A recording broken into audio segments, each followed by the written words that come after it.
শিবির কোপানো জায়েজ ছিল, আছে, থাকবে। তার মানে আওয়ামী লীগের আমলে ওরা মানুষ নয়, ওরা শিবির। আমার দেশ পত্রিকায় আমি একটা লিড নিউজ একসময় পড়েছিলাম, শিবির বলতে গেলে সে আর মানুষ হইতে পারবে না। এই যে কনসেপ্টটা তৎকালীন সময় তৈরি করেছে, কেউ কেউ মনে করে আমার মন্ত্রিত্ব কিংবা এমপি হওয়ার জন্য এখনো মনে হয় আমার ভারতের কোনো একটা করুণা ছাড়া হতে পারবো না।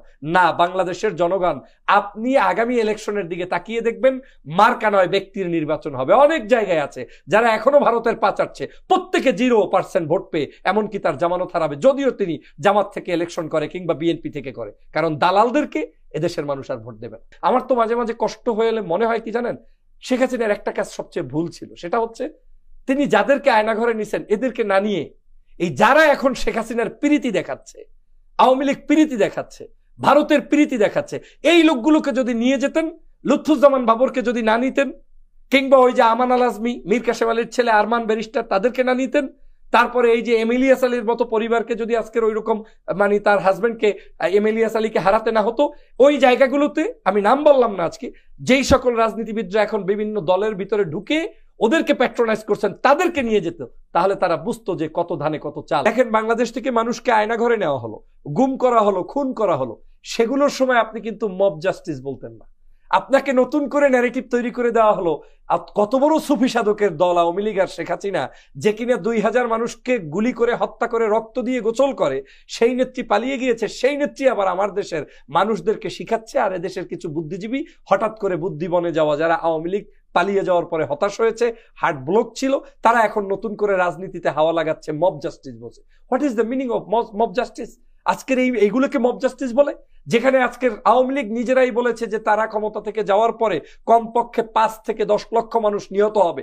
আমি আজকের এই বিটিভির প্রোগ্রামে বলতে চাই, বাংলাদেশের কেউ বলতে পারবে না আমাদের বৈষম্য বিরোধী আন্দোলন কিংবা সাধারণ কোনো অর্গানাইজেশন, এদেশের দলীয় কোনো ব্যক্তিরা কাউকে কোনো ধরনের অন্যায়ভাবে হত্যা করেছে, এর কোনো নজির নাই। আমাদের 5 তারিখের আন্দোলনটা শুধুমাত্র বাংলাদেশের ভোটাধিকারের জন্যই হয়েছে এমনটা নয়। বাংলাদেশের মানুষ ভারতীয় আধিপত্যবাদের বিরুদ্ধে স্পষ্ট লড়াই করেছে।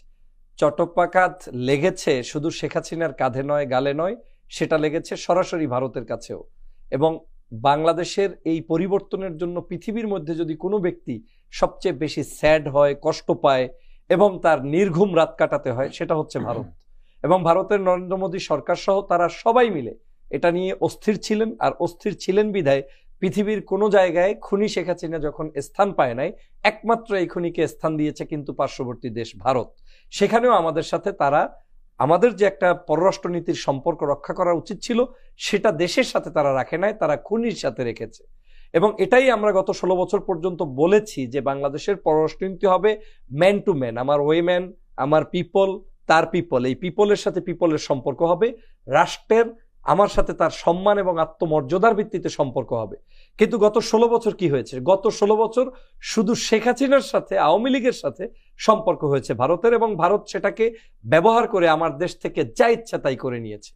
তো সেই কারণেই স্বভাবতই বাংলাদেশের তরুণ সমাজ, যুব সমাজ, টেকনোলজির যুগে তো কাউকে আর বোবা বানিয়ে রাখতে পারবেন না, একটা সময় হয়তো পেরেছেন। এখন সবাই তার হাতে মোবাইল আছে, ফোন আছে, ইন্টারনেট, সবকিছু ব্যবহার করছে।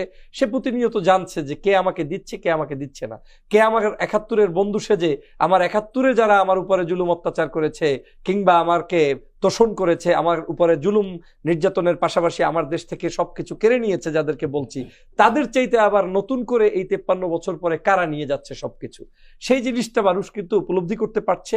বিধায় এই ভারতীয় আধিপত্যবাদের বিরুদ্ধে আমাদের লড়াই হয়েছে।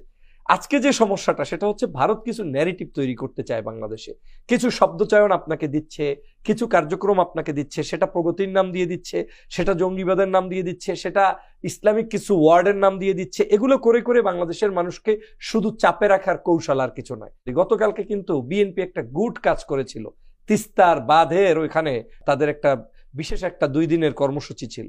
দেখেন, আমার কাছে মনে হচ্ছে এই যে গতকালকের কুয়েটে যে কর্মকাণ্ডটি ঘটলো, এটা তিস্তার এত সুন্দর একটি কার্যক্রমকে যাতে জাতির কাছে ফ্ল্যাশ না হতে পারে, সেজন্য এই অপকর্ম এমনও হতে পারে কোনো একটি সংস্থার বিশেষ উদ্যোগে ওখানে বিএনপি যুব দলের নাম লাগিয়ে, মানে নাম বলতে কি, তারা তো সদস্যই, কিন্তু তারা হয়তো তাদের কোনো একজন এজেন্টের সদস্য এবং একই সাথে দলের সদস্য, সেই লোকগুলো ওখানে ঘটিয়ে এত বিশাল একটি অর্জনকে জাতির সামনে মুছে দিল। কারণ আমরা যেই তিস্তার বাঁধের কারণে আজকে জাতি যে ক্ষতিগ্রস্ত হচ্ছে, দেশ ক্ষতিগ্রস্ত হচ্ছে, সেটা যাতে বিশ্বব্যাপী না ছড়ায় সেই কাজটি কিন্তু কৌশলে তারা করেছে।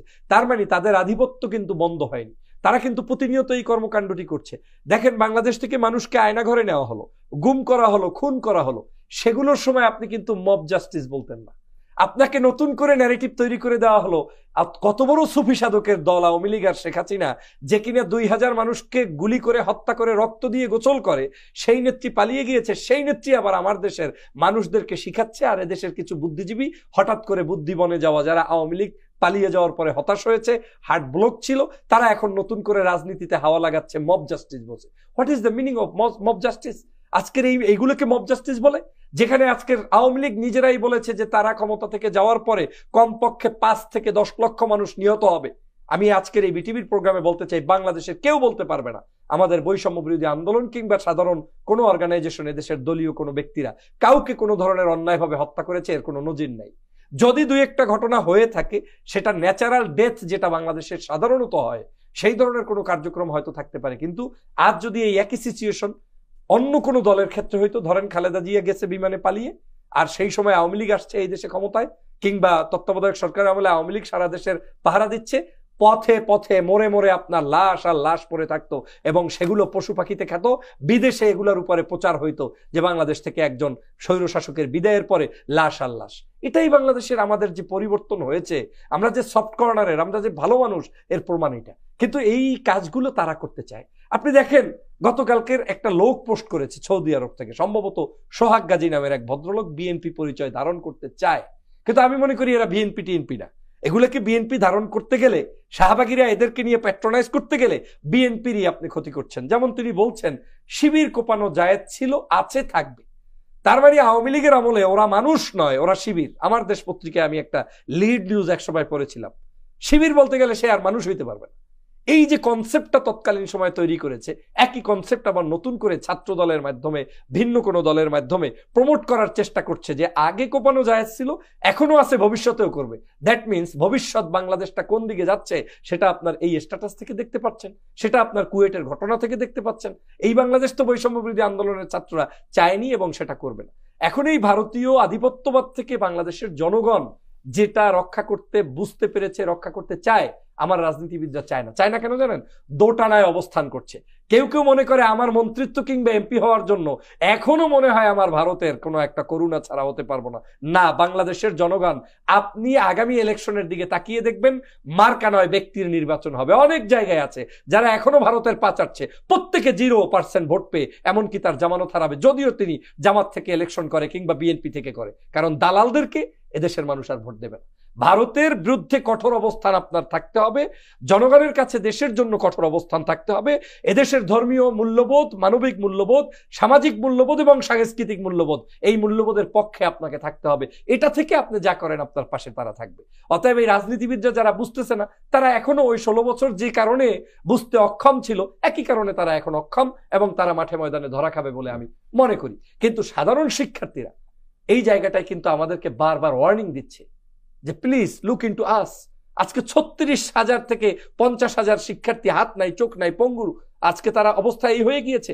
আবার আপনার দেখেন যে 2000 মানুষ হত্যা হয়েছে। আমার তো মাঝে মাঝে কষ্ট হয়ে এলে মনে হয় কি জানেন, শেখ হাসিনার একটা কাজ সবচেয়ে ভুল ছিল, সেটা হচ্ছে তিনি যাদেরকে আয়না ঘরে নিছেন এদেরকে না নিয়ে, এই যারা এখন শেখ হাসিনার প্রীতি দেখাচ্ছে, আওয়ামী লীগ প্রীতি দেখাচ্ছে, ভারতের প্রীতি দেখাচ্ছে, এই লোকগুলোকে যদি নিয়ে যেতেন, লুৎফুজ্জামান বাবরকে যদি না নিতেন, কিংবা ওই যে আমান আল আজমি, মীর কাসেম আলীর ছেলে আরমান ব্যারিস্টার, তাদেরকে না নিতেন, তারপরে এই যে এমিলিয়াস আলীর মতো পরিবারকে যদি আজকের ওই রকম মানে তার হাজবেন্ডকে এমিলিয়াস আলীকে হারাতে না হতো, ওই জায়গাগুলোতে আমি নাম বললাম না আজকে, যেই সকল রাজনীতিবিদরা এখন বিভিন্ন দলের ভিতরে ঢুকে ওদেরকে প্যাট্রোনাইজ করছেন, তাদেরকে নিয়ে যেত, তাহলে তারা বুঝতো যে কত ধানে কত চাল, এবং এই আয়নাঘর কাহাকে বলে, মানুষ কাহাকে বলে, মব জাস্টিস কাহাকে বলে, রাজনীতি কাহাকে বলে, এবং ভারতীয় আধিপত্যবাদের বিস্তারটা কাহাকে বলে, এবং মানুষকে যে বিনা বিচারে হত্যা করা যায়, গুম করা যায়। আপনার কি মনে নাই কুষ্টিয়া ইউনিভার্সিটির আপনার 4টা ছাত্র একসাথে বের হলো, সেই মোকাদ্দেস সহ, তারা আজ পর্যন্ত মায়ের ঘরে ফিরে আসে নাই।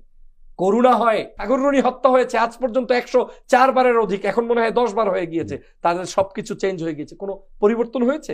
আমরা সাংবাদিক থেকে শুরু করে, আলেম ওলামা থেকে শুরু করে, রাজনীতিবিদ থেকে শুরু করে সবাই কিন্তু তখন ভিকটিমের শিকার ছিলাম, কেউ আমরা কিন্তু মুক্ত হইনি। কিন্তু আজও আমরা এখনো তাদের প্রীতি দেখাই। এটা আমাদের, আমি মনে করি, চরম অধপতনের একটা সিগন্যাল মাত্র শুরু হয়েছে। তবে আমার আত্মবিশ্বাস আছে, ছাত্র জনতা যেহেতু আছে, এদেশে ওই সকল চাটুকার দিয়ে আগামীর বাংলাদেশ ধ্বংস করতে পারবে না। এদেশ আমাদের এগিয়ে যাবে, এদেশকে আমাদের কি এগিয়ে নিয়ে যেতে হবে। সেজন্য রাজনৈতিক পট পরিবর্তন যেটা এখন হয়েছে, এটা আরো পরিবর্তন হবে, সেজন্য আমাদের অপেক্ষা করতে হবে। মাসবুল আজম।